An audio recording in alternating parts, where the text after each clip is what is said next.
Hello, everyone. Welcome to episode 11 of the Bandwagon Hockey Podcast.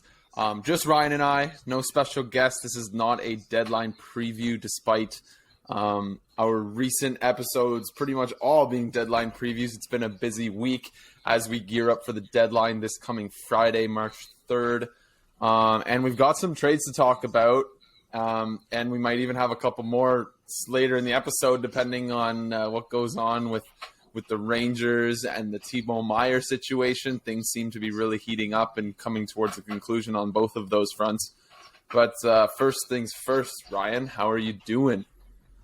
I am doing fantastic today. We've been killing it with the content game this past week, and it's been fun to kind of follow all the madness that's happened in the last couple of days here leading up to the deadline on Friday. So it's been a ton of fun to follow everything. How you been?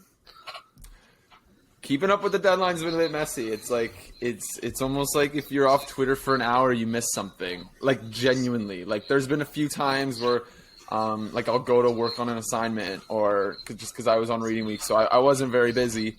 But I'd go to work on something or watch a show or like play a video game or something, and I'd get a text from you saying everything is happening. I'm like, and it's like everything's been happening for the last week. It feels like it's been nonstop since like last Friday, and it's now we're still 4 or 5 days away from the deadline.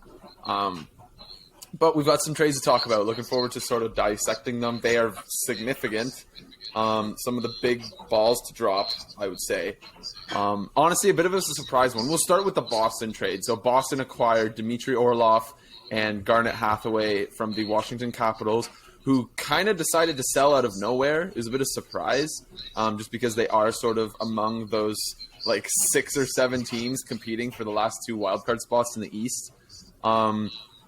But Washington makes, I would say, the smart decision and sell off a couple of their UFAs. And in exchange, they acquire a 2023 first-round pick, a 2025 second-round pick, and a 2024 third. I might have mixed up the years on the second and third, but it's something like that. It's a first, second, and third each across the following 3 years, but the first is in this coming draft. So Washington doing a good job there to pick up some nice draft capital for a couple guys who may not have been long for Washington. And I don't want to say it looks like they've waved the white flag. They could pull sort of a transition and put some of those assets to a guy with term. Jacob Chikrin's name, obviously, just because he's been connected to everyone, was floated. Similar approach to maybe what St. Louis is looking to do after stockpiling 3 first-round picks now. Maybe you look to go get a guy that's a bit younger with some term. But Boston going all in, acquiring a top 4 defenseman and a really effective bottom 6 guy, arguably filling their only 2 holes on one of the most perfect rosters I've ever seen. Ryan, what was your reaction to the trade? How did you like it? Who do you think won? What's up? What do you think?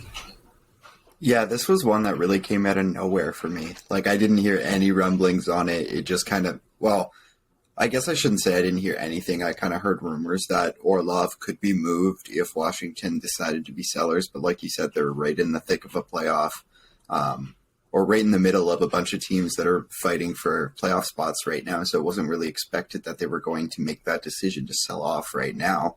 But I kind of agree with you that it's probably the smart move, that Orlov is likely going to look for a mid-range contract on his next deal. Obviously, he's a UFA, so instead of kind of committing mid-dollars to a mid-term to him, you can flip him out for some high-end assets that it sounds like they might be at least poking around flipping for other younger players to come in and help right away. So I don't know. It doesn't really sound like it's a full rebuild, which is interesting. I guess you can't really full rebuild as long as Ovi is there, but I don't know. I thought it was really smart for the Bruins, the Capitals, but also on the Bruins side, I also loved it for them, because it's like, why not go all in on this year that like you're borderline a historically great team? Like, I don't know it.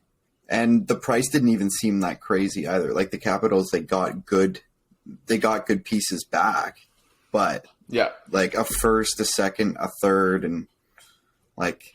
Oh, I forgot the Minnesota aspect. I was just about to jump in and mention that. So it was a 4th round pick, went to Minnesota. Actually, it might have been a 5th. Went to Minnesota for Minnesota to retain 25% of Orlov's salary. So Minnesota getting in as a third team in trade yet again. Yeah, but even there, to get like a bona fide top 4 defenseman, or he would be on any other team, essentially. I saw he was slotted in on the 3rd pairing last night, which is ridiculous. So to get a guy like that and then a really effective bottom 6 forward as well for a first, a second, and a third, when we've seen other players moved at the deadline for like multiple firsts and high-end prospects, I thought was really nice work for the Bruins. So I thought it was a really nice win-win trade for both, to be honest. I think the most like absurd part about this Boston team is that they're this good. They just added 2 major pieces, and they're only like, are they even using LTIR? They're $1 million into LTIR. This is like a borderline cap compliant roster. Mm-hmm. You just don't see that anymore. Like you don't until the cap rises again. Like all of these teams are deep in LTIR, and Boston just kind of isn't. Like among teams that are in the sort of upper echelon of the NHL, I want to say Boston and Winnipeg are maybe the only 2 teams that are really in and around the cap / like could be cap compliant if they wanted to be. Like if Boston wanted to not have 20 guys on the roster, they could end up under the salary cap. Ryan, just want to confirm, can you still hear and see me? Because your screen is gone, but it sounds like I can still hear you. Yes, I can still hear and see you. So I think we're good to go. Okay, good. I can't see you right now, so I just wanted to confirm. Okay. But no, I love the trade for Boston. Underrated aspect, though, is that it was kind of extremely cutthroat of the Bruins to go in this direction, because I assume you know, but just for those who don't, it had been rumored for about a week that Boston and Columbus were working towards a Vladislav Gavrikov. Is it Vladimir or Vladislav? I think it's Vladislav. A Gavrikov trade from Columbus to Boston in exchange for a first-round pick. And I guess as soon as Orlov became available, Boston pounced on that, and now Columbus is sort of hung out to dry. I'm not sure what other team is going to be willing to trade a first-round pick for Gavrikov. Ryan, what are your thoughts on that situation? You don't see that too often. Seemingly GMs getting screwed over by other GMs. Well, yeah, the Blue Jackets, I guess they do essentially get screwed over in a sense that they did have a deal agreed upon, sort of. I don't know. It depends on how far that. Yeah, it depends how far that is. Like, do you just have I don't know. Do you have a verbal agreement? Because if so, that doesn't really mean shit. If Orlov just came on the market and it's a better deal, like I don't blame the Bruins whatsoever for pouncing on it. As for Gavrikov, I don't think any team should be giving up first for him anyways. So it doesn't look like they're going to be able to get that now from anybody. And I don't know. I think that's probably better for any team that would be acquiring him, but obviously not a great situation for the Columbus Blue Jackets. Not good at all. And because the rumor was out there, too, that Columbus was going to look to flip the assets that they got for Gavrikov to look into a Jacob Chikrin trade. So, I mean, I don't know. It's hard to feel bad for an NHL GM. Like, it's your job. Make the trades. Don't. But it seems as though Kekalainen, I don't know if he's the one who sort of put it out there that Columbus thought they had a deal in place and Boston was like, no. But it seems like there's a little bit of boo-hoo. Like, it's the NHL. They're not – like, teams aren't in the business of helping other teams. Like, you're in the business of helping yourself. And if something better comes along, you go take that. You know, like – so maybe Boston loses a good relationship with the Columbus franchise. But, I mean – I don't know. I'm not. I'm playing the world's smallest violin over here for the Columbus Blue Jackets. I mean, why did it take a week for the trade to go through? If you really wanted that first round pick for Gavrikov, why did it take a week to go through? Yeah, well, it seems like the hurdle that was in place was that the Bruins still needed to clear more cap. Why don't you just take that cap back? Yeah, like is Craig Columbus Smith cap strapped? It in the other direction. No, I don't think so. No. Forgot to mention Craig Smith was also a part of the trade going to Washington. So, like, I don't see why they couldn't have done that if they wanted their first-round pick so bad. Yeah, I don't know. It seems like Columbus might be... Yeah, no, Columbus has $7 million in deadline cap space. It seems... I don't know why, though. It's because they have Werenski on LTIR. That's why. I forgot he was injured. So they would have had room to take Craig Smith back for sure in exchange for Gavrikov, because Gavrikov's also making 2.8, which is not a lot. So I don't know. The acquisition cost would have been less than Orlov and Hathaway, but I mean, it's just not as good of a player. No. And you're not getting two players. Yeah. So I don't know. I love it for Boston. Like, the rich get richer. It's absolutely ridiculous. Looking at their cap sheet on Cap Friendly is just absurd. The amount of depth that they have on this team. Like, they run 12 forwards, 6D, like 2 goalies. Like, they're just so loaded. It's just insane. They're kind of on a crash course for a brutal first-round sweep of whichever sorry team makes it into that second wildcard spot. Those playoff matchups are going to be brutal. Like, Carolina and Boston are going to be, like, absolutely just waiting on either the Islanders, the Penguins, the Red Wings, Buffalo, Florida, Washington, or Ottawa. Like, 2 of those 7 teams, I think, are going to get shit pumped in the first round. Yeah, like, just as Sens fans, we got to watch the Bruins and, like, Hurricanes very closely the last couple games, and it's not fun. Like, Carolina specifically the other night they're a possession monster. It's so hard. Like, you make one mistake against them, it's in the back of your net. They don't make any mistakes. Like, just so solid. It's hard to really do anything against them. So, I think they're on a crash course for the Eastern Conference Final for sure, but we'll kind of have to see how that plays out, because the playoffs are a different beast. Yeah, they're a complete... It's voodoo. All right, enough about that trade. What do we want to go in, like, timeline order? Do we want to go in maybe order of importance? Like, what trade do you think we should talk about next? There's a bunch. There's, like, Kravtsov. There's Neiderreiter. There's... I'm missing one. I'm forgetting one. Dadonov trade happened earlier today. Where do you want to go next, Ryan? Yeah, let's go Neiderreiter. Okay, so Neiderreiter to the Winnipeg Jets, 0 salary retention because the Jets had about $9 million in deadline cap space. Neiderreiter signed through next year at a $4 million cap hit, and going to Nashville is a 2024 second-round pick. We actually discussed this on the Winnipeg Jets preview show, talking about Alyssa actually mentioned that she thought that their biggest need was to be a top 6 forward, especially after Perfetti's injury. And within 24 hours of the episode recording, Cheveldayoff goes out and does that and picks up a really good player at a really decent price. I mean, a next year's second in exchange for a guy that you're going to have through next season at $4 million. It's kind of a huge win of trade for Winnipeg, in my opinion. Yeah, it feels like a slam dunk, and just because they have the cap space to just take them full on, like, that genuinely feels like that's why the price is this low. I don't know, like, adding a player like that for $4 million, I think he's a bona fide, like, top 6 player on most teams. He's definitely slides in there for probably Appleton's spot, who's been taking up some top 6 minutes. So, definitely solidify one of the best top 6 already in the league. So it 100% it fits their biggest need in, like, filling that last spot in the top 6, and the acquisition price was nothing. Like, the fact that he signed through next year too is ridiculous, and just for first round pick, it's so nice. That's such a nice trade.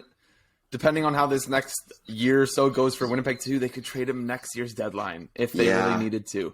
Like, it's huge, and all of a sudden you're recouping that asset, and who knows where the market's going to be. Like, they could get even more.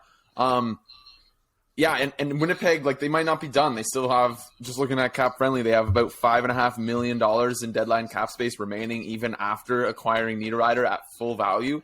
So they could, or at full cap hit, like they could go many different ways. I know we've connected the Jets to Meier. That's not going to happen.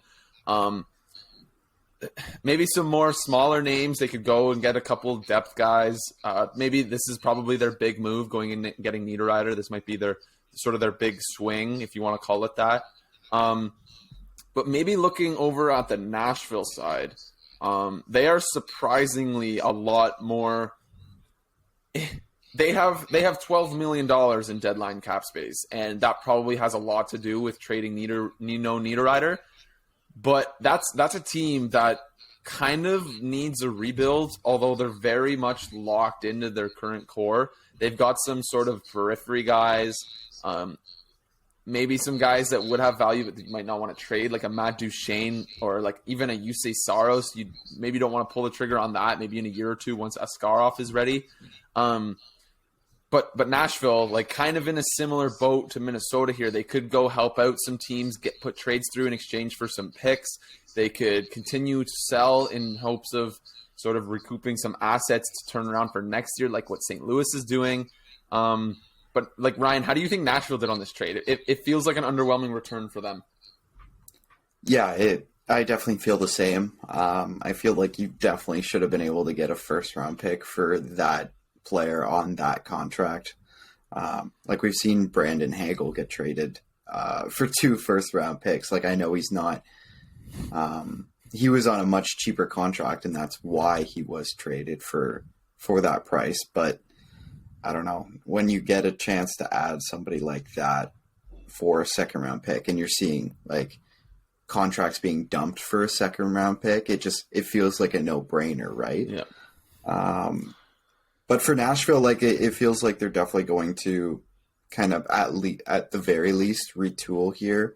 I felt like maybe they should have done this last offseason and not necessarily continued to try to push this open. But I don't know. They're doing it now, so we'll see kind of how that works for them, because I don't know how it's going to.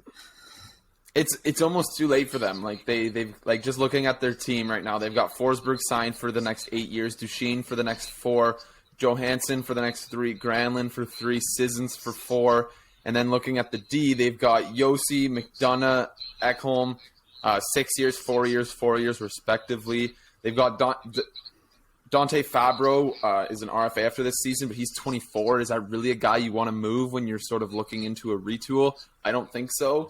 It's just a very underwhelming roster with a lot of term attached to it. There's some great pieces in there. Anybody would want Roman Josi, but in this league, in this economy right now, in sort of the way the league is structured salary cap wise, like who can fit in a guy like a Roman Josi? Who can fit in a guy like Matt Duchene?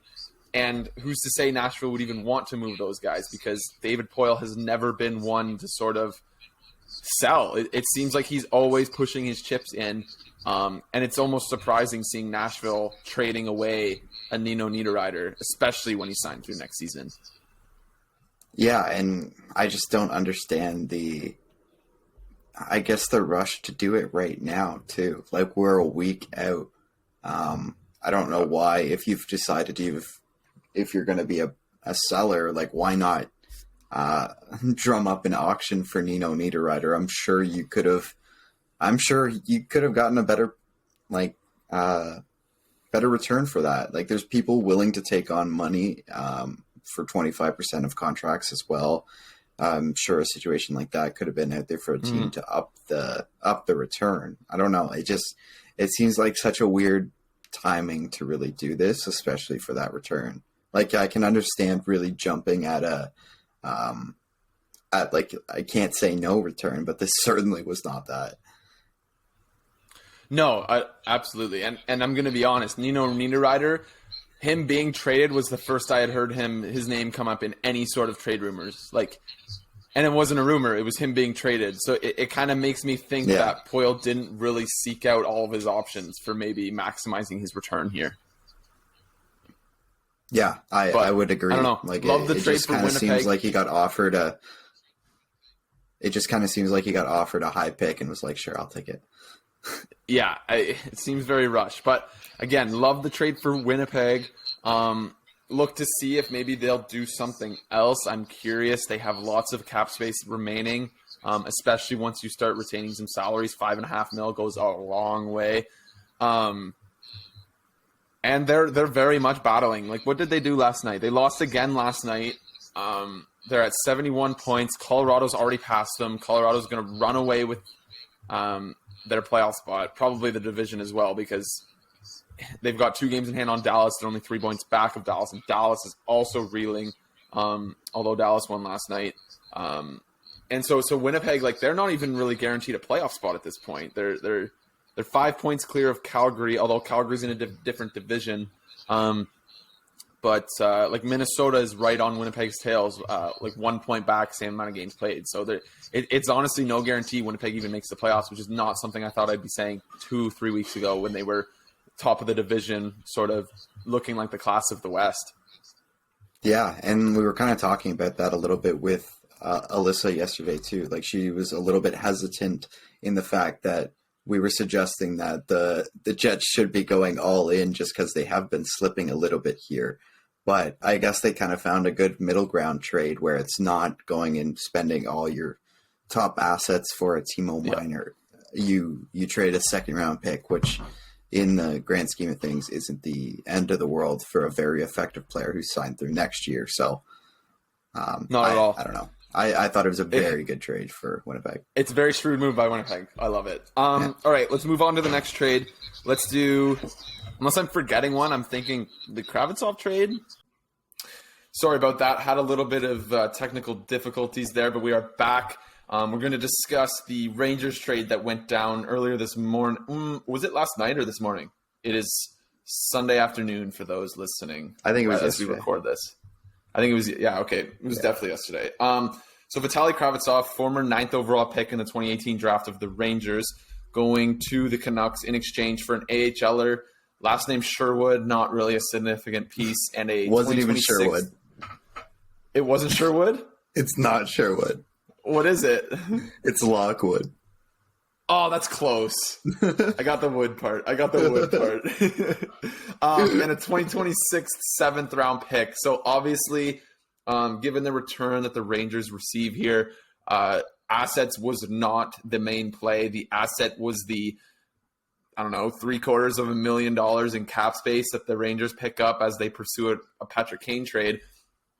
And I don't know, Vancouver sort of like taking a flyer on a guy that was supposed to be a part of the next great Rangers team. Kravtsov was their top prospect.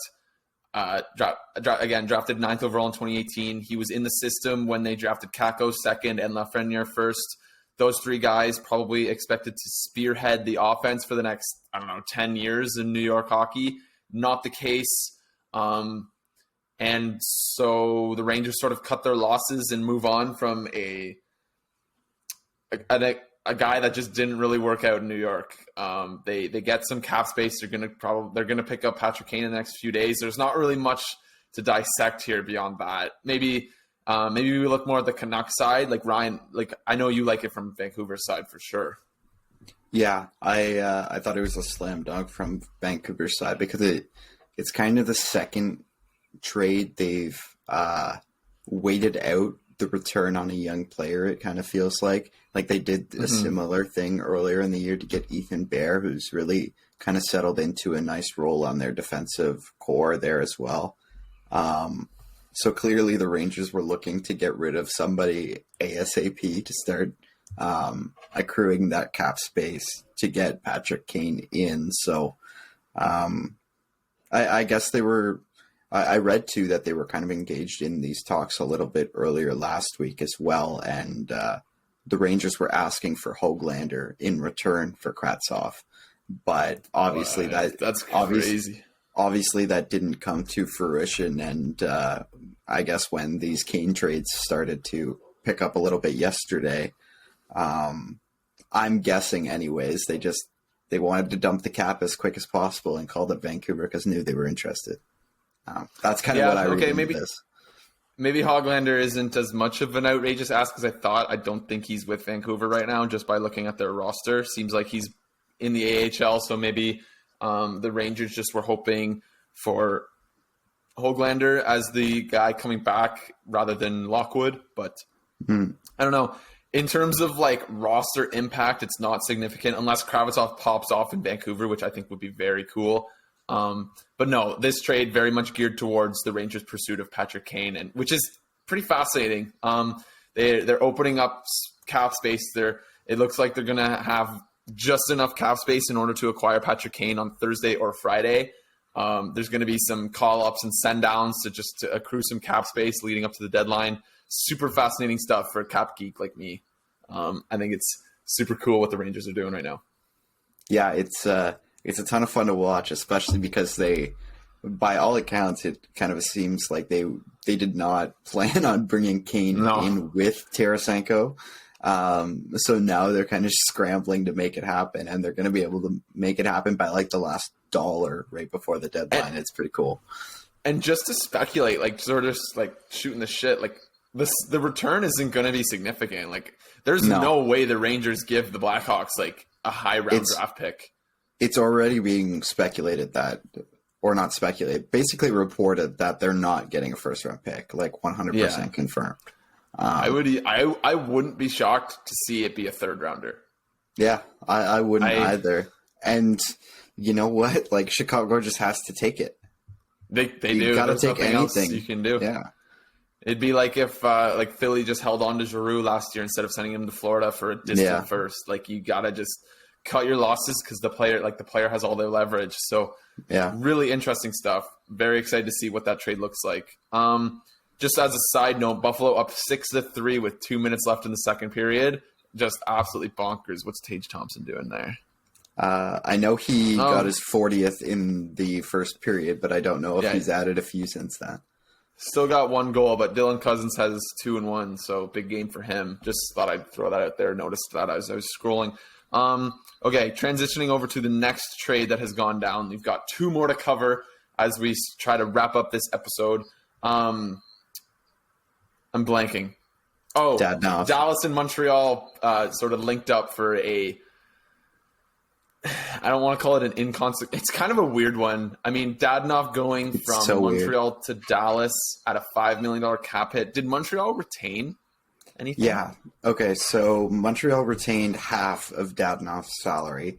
And at first glance, this trade was really weird because, like, even 2 to 3 years ago, both these players are, like, pretty effective players that I feel like would have value in, I don't know, in any kind of trade, but right now they're kind of being used in a dump for each other. Like the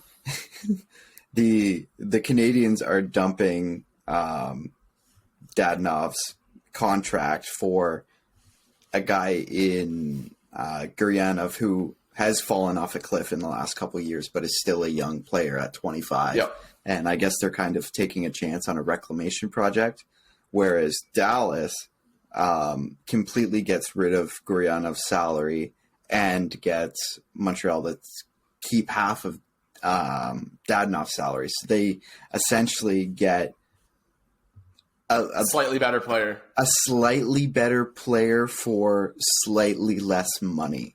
So it's about $450,000, I think. They free up a little bit. Dallas. Yeah, they free up a little bit more space to do something at the deadline. Or maybe not even space, flexibility, that is. And add a player that has a little bit more of a pedigree when it comes to scoring. But I don't know. We'll see if Dadonov can return to any kind of semblance of his 30-goal scoring self on a playoff team, because it hasn't been anywhere close to it in the last couple stops.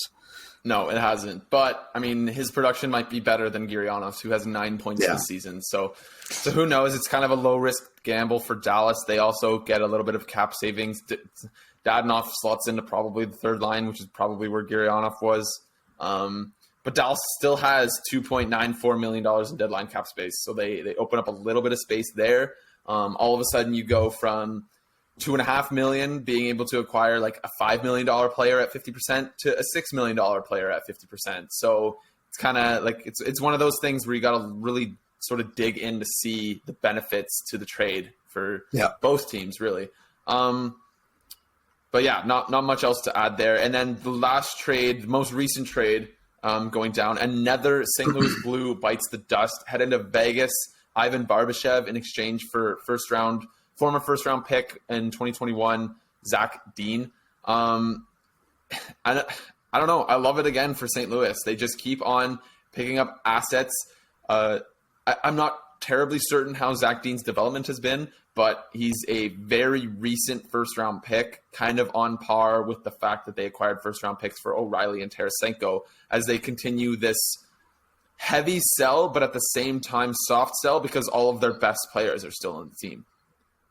Yeah, they I love it for the St. Louis Blues. They get a very recent first-round pick. Like, he was on the World Junior team. So like, he's not an insignificant young player.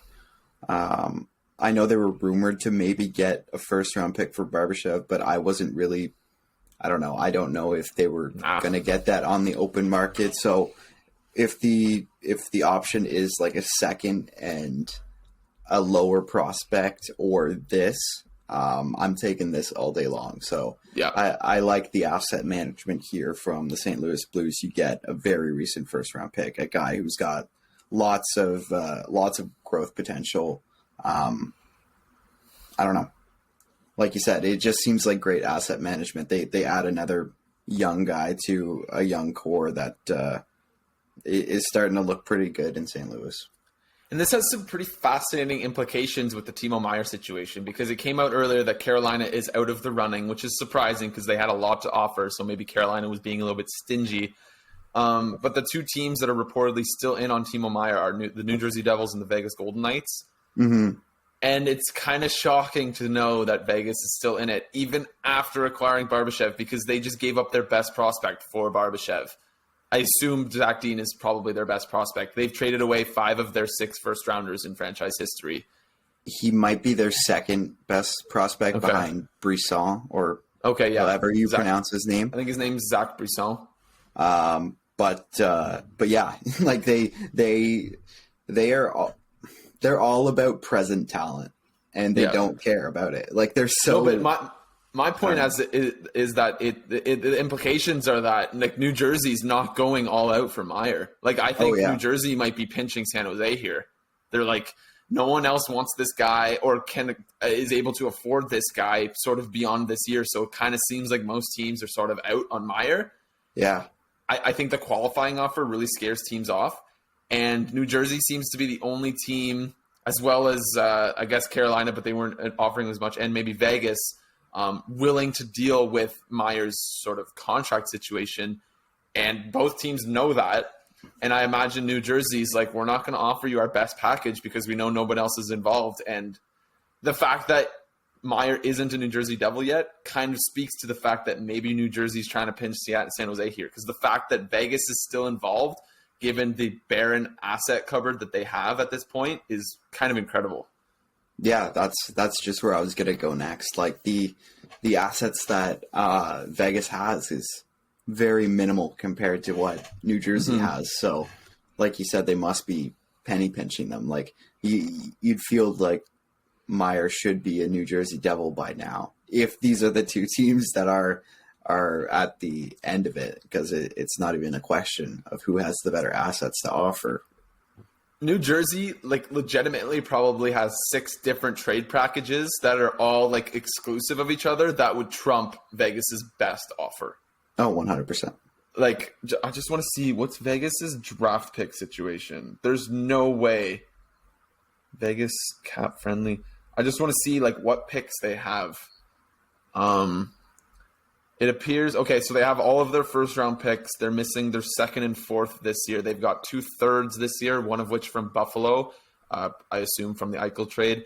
They have pretty much all of their picks. So, I don't know, maybe Vegas can go really pick-heavy in a Meier trade, but then you sort of, oh, wait, no, they have a bunch of cap space to bring in Meier, too, because of the Stone injury. So who knows? Maybe, I don't know, maybe Vegas can rival one of San Jose's less aggressive offers, but San Jose's got, like, 5 or 6 trump cards in that prospect pool.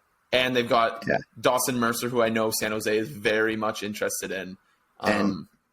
And maybe the Devils are kind of playing the long game here, because if he does go to Vegas, there's no way he fits in that long term. Like he would be a pure rental in Vegas, and maybe Vegas flips him out in the summer again. Yeah, honestly, this is a situation I would be interested to see. I wonder if, let's say Vegas gets Meier, if New Jersey maybe calls up Vegas and says, hey, when you guys aren't able to sort of extend this guy or offer him his qualifying offer, we're going to acquire his rights. And then New Jersey does something with Jesper Bratt and basically exchanges Bratt for Meier in terms of roster spots. They either trade Bratt to a different team or what have you. That would be wild. It'd be pretty wild. It'd be a pretty shrewd move for New Jersey to do. But, I mean, Meier, automatic upgrade on Jesper Bratt. And probably a better fit on that roster long term. All right, we're pushing minus a few minutes due to technical difficulties. We're pushing 50 minutes here. We've got a Calgary deadline show to do in about 10 to 15 minutes. Ryan, you got anything to add to this sort of trade-heavy episode? We didn't even really talk about any games. Do we want to do 2 or 3 minutes on that? Or? Well, yeah, the one thing I just want to bring up from the games last night is we saw a goalie goal from Linus Ullmark. I don't even know when the last time we saw one of those in the NHL was, but it's a rarity. So it's a ton of fun when we get to see them. When is the last time we've seen a goalie goal? I don't know. I was trying to think of it a little bit last night and then a little bit today. And I haven't even seen anybody mention it on Twitter or anything. I have no clue when it was. Shesterkin's been just trying so hard to get one the past season or two. But I don't know. I can't remember the last one a goalie scored. But yeah, as if Boston needed another piece to threaten to score goals.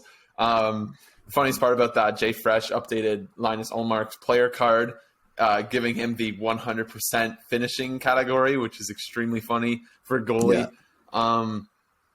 But maybe just a quick second on the Eastern Conference wildcard race. Some huge implications today. Buffalo against Washington. Buffalo up 6-4 going into the third. Bit of a barn burner there. Winnipeg at home against the Islanders. Pittsburgh taking on the Lightning in Pittsburgh. All with huge implications on the playoff race. But then we've got that big back-to-back Monday and Tuesday night. Detroit at Ottawa. Both Monday and Tuesday night. Bit of a funky one because of the rescheduled game from December when it got snowed out in Ottawa. It's weird that they didn't reschedule that game for later in that week, but it is what it is. We've got a back-to-back with the same two teams separated by 4 points in the wildcard standings. Going to be interesting, and I think we're going to have a lot more clarity.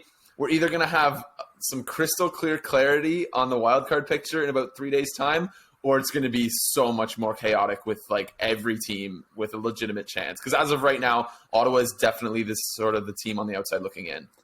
Yeah, we were kind of talking about that a little bit this morning. Out of the teams that do still have hope to jump up into that wild card spot, Ottawa is by far the furthest away from that. And we were talking about how that hope right now kind of feels very fake. But if they roll into Monday and Tuesday and take 2 wins, it completely shakes up the whole conference picture when it comes to that last couple wild card spots. And you think it's close now, that'll make it so much more chaotic. I think right now it's 6 teams separated by 5 points. It'll probably be 6 teams separated by 4 or 3 if that happens. Right now it's 6 teams separated by 3 points, with Ottawa sort of 4 points below those 6. Oh yeah. But if Ottawa takes 4 points from Detroit, regardless of if Detroit gets a couple loser points or not, Ottawa will probably catch Florida and Washington in terms of points percentage, and will be at least within 2 points of Detroit, who Detroit sort of has an inside track on the wild card spot by points percentage, along with Pittsburgh and Buffalo, who are probably the 3 favorites for the 2 spots. It's a fascinating race. About 20 games left for each team. It's going to be really exciting to see. So definitely keep an eye on those games. You got anything else to add before we wrap up the show? No, just one more note on that. It's just really nice to see an actual really fun race coming down the stretch, when it was we already knew the 8 playoff teams by Christmas last year, essentially. Yeah. So it's really fun to actually have something to watch down the stretch. It's pretty absurd that the 6 top teams in the East are 6 of the top 7 teams in the entire NHL.